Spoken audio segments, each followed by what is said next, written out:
Cavalli di 2 anni al via sulla distanza dei 1660 metri, 6 dietro l'autostart, 1 Danubio, 2 Daniel Wise AS, 3 Divina Indal, 4 Dawson dei Greppi, 5 Danubio Tav, 6 Do It Better.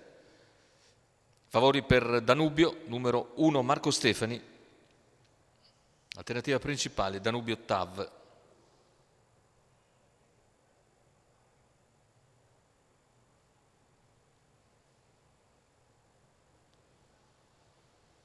L'errore di Dawson dei Greppi mentre si lancia, sbaglia però anche il numero 6 Do It Better che cercava di sfilare, ed è Danubio così che va a condurre nei confronti di Daniel Wise AS.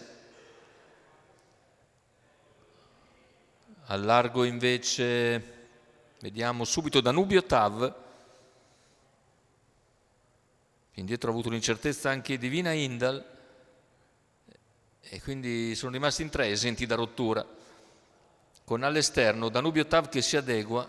Il quarto iniziale se ne va per Danubio in 31,8, seconda posizione per Daniel Wise AS invece si ricongiunge Do It Better che figura ora in terza posizione lungo la corda, mentre Danubio Tav prosegue all'esterno limitandosi ad accompagnare numero 6 Do It 600. Better squalificato. Do It Better però viene squalificato e quindi si toglie di mezzo, e quindi in quarta posizione dovrebbe essere Dawson dei Greppi a questo punto, ma a distanza, e anche Divina Indal invece è lontana dopo l'incertezza.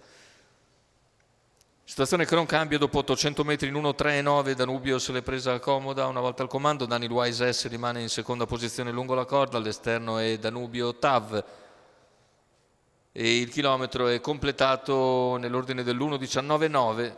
Ora Danubio Tav rinnova i suoi attacchi a Danubio che accelera, i due sempre talonati da Daniel Wise AS.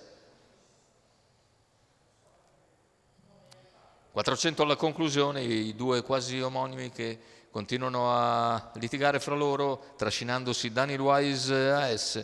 Siamo sulla curva conclusiva, a metà della quale insiste ancora Danubio Tav, ma Danubio replica, Daniel Wise in corda, retta d'arrivo, Danubio in vantaggio, Danubio accelera in sicurezza nel finale, la lotta solo per il secondo posto vede ancora emergere un ottimo Danubio Tav, terzo posto per Daniel Wise AS.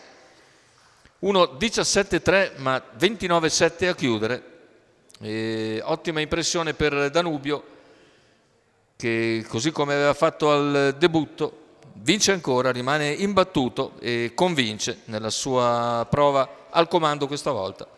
Danubio e Marco Stefani per il training di Eric Bondo e Scuderia Gnafà.